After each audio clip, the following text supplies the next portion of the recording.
Hello guys, welcome to my channel. ഇന്നത്തെ day 2ലേക്ക് എല്ലാവർക്കും സ്വാഗതം. നമ്മൾ രാവിലെ 6:50 എഴുന്നേറ്റ്. കാരണം നമുക്ക് നല്ല രീതിയിൽ മഴയുണ്ടായി പുറത്തപ്പോൾ നമുക്ക് അങ്ങനെ എഴുന്നേക്കാൻ പറ്റിയൊന്നുമില്ല. നല്ല രീതിയിൽ ഉറക്കം വരുന്നുണ്ടായിരുന്നു. അതുകൊണ്ട് നമ്മളുടെ ചലഞ്ച് എങ്ങനെയൊക്കെ തകർത്തി മറിയുമെന്ന് ഞാൻ വിചാരിച്ചു. പക്ഷേ എനിക്ക് വലിയ രീതിയിലൊന്നും പഠിക്കാൻ പറ്റിയില്ലായിരുന്നു. അപ്പോൾ എനിക്ക് സ്കൂളിലേക്ക് പഠിക്കാനുണ്ടായ കാര്യം ഞാൻ വേഗം തന്നെ രാവിലെ തന്നെ പഠിക്കാമെന്ന് കരുതി. പിന്നെ ഞാൻ വൈകിട്ടൊക്കെ ആയിട്ട് സ്കൂളൊക്കെ വിട്ട് വന്നു കഴിഞ്ഞിട്ട് ബോട്ടണി പഠിച്ചു. ബോട്ടണി നമ്മൾ ആ ഒരു ചാപ്റ്റർ അത്യാവശ്യം കംപ്ലീറ്റ് ആക്കി തീർക്കണം എന്നുള്ളതുകൊണ്ട് നമ്മൾ ആ ചാപ്റ്റർ പഠിച്ചുകൊണ്ടിരിക്കുകയാണ്. നല്ല രീതിയിൽ പഠിക്കാൻ ഇച്ചിരി ടഫാണ്, തലയിൽ ഓർമ്മ കിട്ടുള്ളൂ. അപ്പോൾ അതുകൊണ്ട് ഇത് വേഗം തന്നെ ഇപ്പം തന്നെ തുടങ്ങി പഠിച്ചില്ലെങ്കിൽ പബ്ലിക് എക്സാമിൻ്റെ വേണ്ടി മാറ്റി വയ്ക്കുകയാണെങ്കിൽ നല്ല രീതിയിൽ അട്ടപ്പടലം പണി കിട്ടും. അതുകൊണ്ട് നേരത്തെ തന്നെ ഫുള്ളി നല്ല രീതിയിൽ തലയിൽ കയറ്റി വയ്ക്കാമെന്നാണ് എൻ്റെ പ്ലാൻ എന്ന് പറയുന്നത്. അപ്പോൾ രാവിലെ ആയതുകൊണ്ട് നമ്മൾ ഒരു ചായയൊക്കെ കുടിച്ചിട്ടാണ് നമ്മുടെ പഠിക്കൽ. രാവിലെ അല്ല, വൈകിട്ടായതുകൊണ്ട് നമ്മൾ ചായയൊക്കെ കുടിച്ചിട്ടാണ് സംഭവം ചെയ്യുന്നത്. വൈകിട്ടത്തേക്ക് ചായ കുടിച്ച് പഠിക്കാമെന്ന് കരുതി.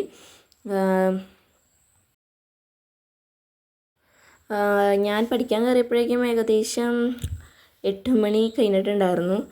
രാത്രി എന്തായാലും കുറച്ച് നേരം കൂടി ഇരിക്കുകയാണെങ്കിൽ എൻ്റെ ടാർഗറ്റ് ഫുള്ളി കംപ്ലീറ്റ് ആക്കി തീർക്കാമെന്ന് എനിക്ക് തോന്നുന്നുണ്ട്. സ്കൂളിലൊക്കെ വെച്ച് അത്യാവശ്യം പഠിക്കാനൊക്കെ പറ്റിയിട്ടുണ്ട്.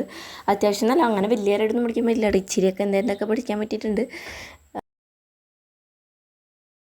അങ്ങനെ അത്യാവശ്യം അതൊക്കെ കുറച്ച് പഠിച്ച് തീർത്തതിന് ശേഷം ഞാൻ കെമിസ്ട്രിയിലേക്കായിരുന്നു എൻ്റെ പിന്നത്തെ ടാർഗറ്റ് എന്ന് പറയുന്നത്.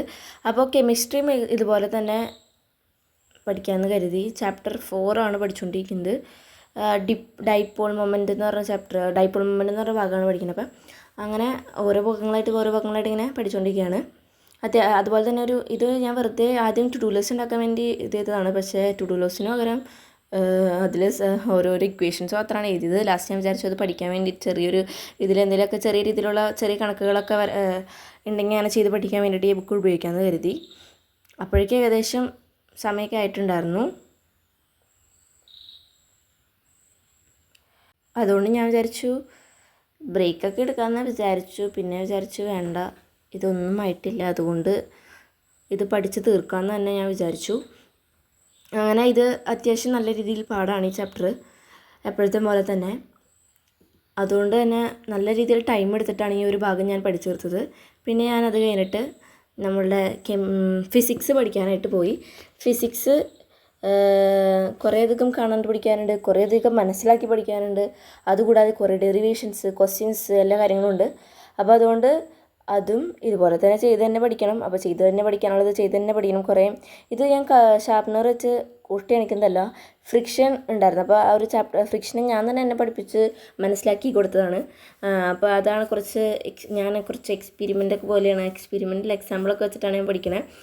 അങ്ങനെ എന്നെ തന്നെ അതുപോലെ എങ്ങനെയാണ് ഞാൻ പഠിക്കുന്ന രീതി തന്നെയാണ് ഇതിൽ കാണിക്കുന്നത്. ഞാൻ ഓരോരോ ആക്ഷൻ കാണിച്ചിട്ടൊക്കെയാണ് പഠിക്കുന്നത്. പിന്നെ കുറച്ച് ഡെറിവേഷൻസ് ഉണ്ടായിരുന്നു. അങ്ങനെ ആ ഡെറിവേഷൻസ് കൂടി ഇങ്ങനെ ചെയ്ത് പഠിച്ചു. അപ്പോഴേക്കും എനിക്ക് മനസ്സിലായി ഇത് അത്യാവശ്യം തലയിൽ ഇരിക്കാൻ പറ്റിയതല്ല. കുറച്ചും കൂടി നന്നായിട്ട് പഠിച്ച് ചെയ്താലാണ് കുറച്ച് തലയിൽ ഇരിക്കുകയുള്ളൂ. കാണാണ്ട് പടം വരയ്ക്കേണ്ട സംഭവങ്ങളൊക്കെ ഉണ്ട്. അപ്പോൾ അത് പടങ്ങൾ നല്ല രീതിയിൽ ചിലപ്പോൾ പടമൊക്കെ ആയിട്ട് വരയ്ക്കാനായിട്ട് ഡയഗ്രമാറ്റിക് റെപ്രസെൻറ്റേഷനൊക്കെ ആയിട്ട് ചോദിക്കുകയാണെങ്കിൽ അങ്ങനെ വരയ്ക്കാനുള്ളതുകൊണ്ട് നമ്മൾ ആ ഡയഗ്രാം തന്നെ 2-3 പ്രാവശ്യം വരച്ച് പഠിച്ചിട്ടുണ്ടായിരുന്നു. നല്ല രീതിയിൽ മനസ്സിലാക്കി തന്നെയാണ് പഠിച്ചത്. പിന്നെ ഞാൻ അതിൻ്റെ ഡെറിവേഷൻസും കൂടി ചെയ്ത് പഠിച്ചു. പിന്നെ ഞാൻ സുവോളജി പഠിക്കാനുണ്ടായിരുന്നു. അപ്പോൾ സുവോളജി ഞാൻ വിചാരിച്ച എല്ലാ ചാപ്റ്ററും ഓരോ ചാപ്റ്റർ വെച്ച് എനിക്ക് പഠിക്കാൻ പറ്റുന്നതാണ്. പക്ഷേ അങ്ങനെയൊന്നും പഠിക്കാൻ പറ്റിയിട്ടില്ല. ഇച്ചിരിയൊക്കെയാണ് എനിക്ക് പഠിക്കാൻ പറ്റിയിട്ടുണ്ടായുള്ളൂ. എങ്കിലും നമ്മൾ ഉദ്ദേശിച്ച കാര്യം നമ്മൾ പഠിച്ചിട്ടുണ്ടല്ലോ എന്ന് വെച്ച് നമുക്ക് സമാധാനിക്കാം. അപ്പോൾ എൻ്റെ ചലഞ്ചിൽ ഞാൻ ഉൾപ്പെടുത്തിയ കാര്യങ്ങളൊക്കെ എന്തായാലും ഞാൻ ചെയ്തിട്ടുണ്ട്. അതുകൊണ്ട് പിന്നെ ആശ്വാസമുണ്ട്. ഇത് പിന്നെ ഞാൻ ഇന്ന് ടീച്ചർ നാളത്തേക്ക് വായിച്ചു നോക്കാൻ വേണ്ടി തന്നതാണ്. അപ്പോൾ അതും കൂടി വായിച്ചു നോക്കാമെന്ന് കരുതി. പിന്നെ കെമിസ്ട്രിയും കൂടി ഞാൻ പഠിച്ചിട്ടുണ്ടായിരുന്നു. ടു ഡു ലിസ്റ്റിൽ ഞാൻ വെട്ടിക്കളഞ്ഞു, പക്ഷേ ഞാൻ ചെയ്തിട്ടുണ്ടായിരുന്നു. അപ്പോൾ അതും കൂടി നമ്മൾ ചെയ്തിട്ടുണ്ട്. നമ്മുടെ ചലഞ്ച് ഫുള്ള് കംപ്ലീറ്റ് ആയിട്ടുണ്ട്. നമ്മുടെ ഇന്നത്തെ വീഡിയോ ഇത്രയേ ഉള്ളൂ. Thank you for watching. നാളെ ഡേ 3 ആയിട്ട് വരുന്നതാണ്. അപ്പോൾ ഇത്രയേ ഉള്ളൂ.